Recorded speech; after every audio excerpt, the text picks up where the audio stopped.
అధ్యక్ష, గౌరవ మంత్రి గారు సాంకేతిక విశ్వవిద్యాలయాల్లో ఖాళీల వివరాలు ఇచ్చారు. రాష్ట్రంలో సాధారణ సాంకేతిక విశ్వవిద్యాలయాల్లో కలిసి దాదాపు 5,000 పోస్టులు టీచింగ్ పోస్టులు ఖాళీ ఉన్నాయి అధ్యక్ష. మీ ద్వారా మంత్రి గారిని 2 విషయాలు అడుగుతున్నాను అధ్యక్ష. 2018లో ఆ రోజు తెలుగుదేశం పార్టీ అధికారంలో ఉంది. ఆంధ్రప్రదేశ్ పబ్లిక్ సర్వీస్ కమిషన్ ద్వారా ఈ టీచింగ్ పోస్టుల భర్తీకి ఒక స్క్రీనింగ్ టెస్ట్ నిర్వహించింది అధ్యక్ష. ఒక పరీక్ష జరిగింది, కొన్ని వేల మంది అందులో క్వాలిఫై అయ్యారు. సో దాని పరిస్థితి ఏమైందో తర్వాత తెలియలేదు అధ్యక్ష. రెండవది, ఈరోజు మీరు వైస్ ఛాన్సలర్ నియమించారు, సంతోషకరం. కానీ ఈ టీచింగ్ పోస్టులు భర్తీ చేయటానికి విధి విధానాలు కానీ, గతంలో ఏం జరిగేదంటే యూనివర్సిటీలే ఎగ్జిక్యూటివ్ కౌన్సిల్స్ వాళ్ళు ఉండి ఇంటర్వ్యూ బోర్డులు ఏర్పాటు చేసి నియామకాలు చేసేవారు అధ్యక్ష. ఇప్పుడు ఈ పోస్టులు అతి త్వరగా భర్తీ చేయాలని, దానికి విధి విధానాలు రూపొందించడానికి ప్రయత్నం చేస్తున్నారని మీ ద్వారా మంత్రి గారిని అడుగుతున్నాను. మంత్రి గారు. అధ్యక్ష, 2-3 విషయాలు మరో సభ్యుల దృష్టికి తీసుకొస్తున్నాం అధ్యక్ష. ఒకసారి మనం చూస్తే అంటే ఆంధ్ర రాష్ట్ర పరిస్థితి గురించి కొంచెం మాట్లాడాలి అధ్యక్ష. రాజకీయాలు అతీతంగా మాట్లాడుతున్నాను.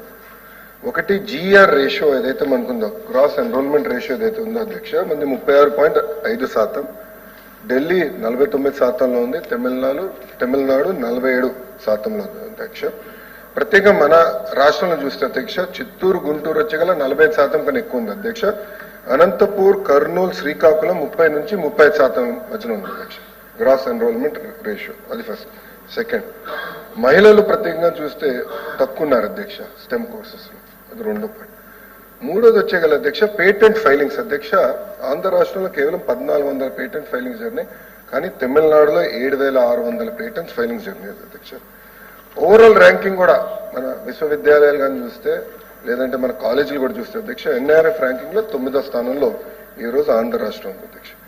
PhD స్టూడెంట్స్ వచ్చేగల ఆంధ్ర రాష్ట్రంలో 5,600 మంది ఉంటే, తమిళనాడులో 29,000 మంది ఉన్నారు అధ్యక్ష బ్రాడ్గా. అంతేకాకుండా అధ్యక్ష, ప్రస్తుతానికి ఎలాంటి ట్రాకింగ్ మెకానిజం కూడా మన దగ్గర లేదు అధ్యక్ష. అంటే ఎంతమంది పిల్లలు ప్లేస్మెంట్స్ జరిగినాయి, వాళ్ళ జీతాలు ఏంటి, ఇవన్నీ కూడా ఆ వివరాలు మన దగ్గర ఈ రోజు లేవు అధ్యక్ష. సో అలాంటి పరిస్థితుల్లో గౌరవ ముఖ్యమంత్రి గారు 2014లో అమరావతిని రాజధానిగా ప్రకటించినప్పుడు అధ్యక్ష, ఒకే రాష్ట్రం ఒకే రాజధాని అభివృద్ధి వికేంద్రీకరణ నినాదంతో మొదలుపెట్టారు అధ్యక్ష. దాంట్లో భాగంగా అనంతపూర్కి కియా వచ్చింది, చిత్తూరు, కడపకి ఎలక్ట్రానిక్స్ మ్యానుఫ్యాక్చరింగ్ సంస్థలు వచ్చినాయి, రెన్యూబుల్ ఎనర్జీ కర్నూలుకి వచ్చింది, ఇప్పుడు డ్రోన్ సిటీ కూడా అక్కడికి వస్తుంది. అంటే ఇది ఎందుకు చెప్తున్నానంటే అధ్యక్ష, అభివృద్ధి వికేంద్రీకరణ చేయాలంటే అక్కడ ఉన్న ITIలు కానివ్వండి, పాలిటెక్నికల్ కానీ ఇవన్నీ కూడా చాలా ఫోకస్డ్ గా ఆ కరికులం తీసుకురావాల్సిన అవసరం ఉంది అధ్యక్ష.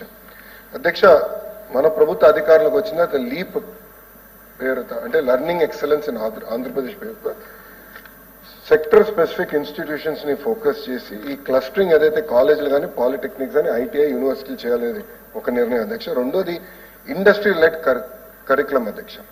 ఇప్పుడు APSI చైర్మన్ గారు వచ్చారు, ఆయన కూడా NIT వరంగల్ నుంచి వచ్చారు అధ్యక్ష. ఆయనకి ఏం చెప్పారంటే ఇండస్ట్రీతో కనెక్ట్ అవ్వండి, అందరితో మాట్లాడండి అని చెప్తాం జరిగింది అధ్యక్ష. ఇది ఎందుకు చెప్తున్నా అంటే, మొన్న నేను మహిళా యూనివర్సిటీకి వెళ్ళి అక్కడ VC గారితో మాట్లాడినప్పుడు 2-3 విషయాలు నేను డేటా కూడా చూశాను అధ్యక్ష. కంప్యూటర్ సైన్స్ ఫీల్డ్ అన్ని ఫుల్ అవుతున్నాయి, కానీ లాంగ్వేజెస్ కానివ్వండి, ఆర్ట్స్ కానివ్వండి, హిస్టరీ కానివ్వండి అక్కడ ఫిల్ అవ్వట్లేదు. చాలా కాబట్టి విద్యార్థులు దానిపైన శ్రద్ధ చూపించట్లేదు. కానీ అధ్యక్ష, నేను చదువుకున్నప్పుడు మొన్న మేము మా మిత్రులతో కలిసాం 10th క్లాస్తో, మా బ్యాచ్ మేము కలిస్తే ఒక 42 మంది ఉన్నాం 10th క్లాస్ మా సెక్షన్ లో. 2 ఇతర దేశాల్లో లాంగ్వేజెస్ పైన రీసెర్చ్ చేస్తున్నారు, లాంగ్వేజ్ సంబంధించిన వర్క్ చేస్తున్నారు అధ్యక్ష. సో అప్పుడు నేను మేడం గారికి ఏం చెప్పానంటే, ఇండస్ట్రీ లింక్ చేద్దాం మనం. సో ఏదో కంప్యూటర్ సైన్సే కాదు, ECA కాదు, ఇండస్ట్రీ లింక్ అన్నిటికీ చేయాలని చెప్పాను అధ్యక్ష. అది 2వ ప్రయారిటీ. 3వది ఇంటర్న్షిప్, వర్క్ బేస్డ్ లెర్నింగ్. ఇది 3 అధ్యక్ష.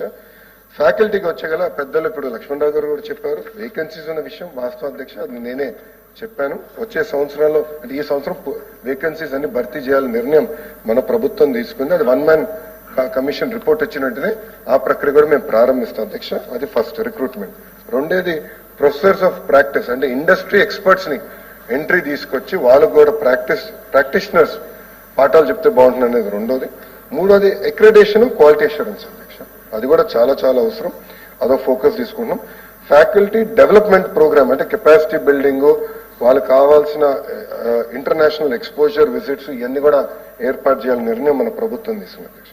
మూడోది డిజిటల్ అండ్ ఇన్ఫ్రాస్ట్రక్చర్ డెవలప్మెంట్ వచ్చేయగల డిజిటల్లో చాలా చాలా అవసరం ఉంది అధ్యక్ష. అధ్యక్ష ఏమైందంటే ఇప్పుడు బొత్స సత్యనారాయణ గారు కూడా ఉన్నారు, గతంలో కూడా ఎడ్యుకేషన్ మంత్రిగా ఆయన చేశారు అధ్యక్ష. మంత్రులు మాకు విజిబిలిటీ లేదు అధ్యక్ష. అసలు యూనివర్సిటీలో ఏం జరుగుతుందో, రిక్రూట్మెంట్లు ఎట్లా జరుగుతున్నాయి, జీరో విజిబిలిటీ. నాకు అర్థం అవట్లేదు. అండ్ అక్కడ నిర్ణయాలు తీసేసుకుంటున్నారు. లీగల్ లిటిగేషన్ వచ్చిన తర్వాత కమిషనర్ గారికి, సెక్రటరీ గారికి, మంత్రులకు నోటీసులు వస్తున్నాయి అధ్యక్ష. సో విజిబిలిటీ లేదు. కేంద్ర ప్రభుత్వం సమర్థన ఒక ఈఆర్పీ తీసుకొచ్చింది అధ్యక్ష. ఆ ఈఆర్పీ ఢిల్లీ యూనివర్సిటీలో అమలు చేశారు. ఆ ఈఆర్పీని అన్ని విశ్వవిద్యాలయాల్లో అమలు చేయాలి. AI based tracking, integration, state wide accreditation system కూడా ఏర్పాటు చేయాలని లక్ష్యంతో మన ప్రభుత్వం తీసుకుంటుంది అధ్యక్ష. అది మూడో అంశం. నాలుగోది వచ్చేసి అధ్యక్ష research and global out reach. ఇప్పుడు రీసెర్చ్ విషయంలో ఇప్పుడు చెప్పాను అదే, రీసెర్చ్ విషయంలో మనం చాలా వెనుకబడున్నాం.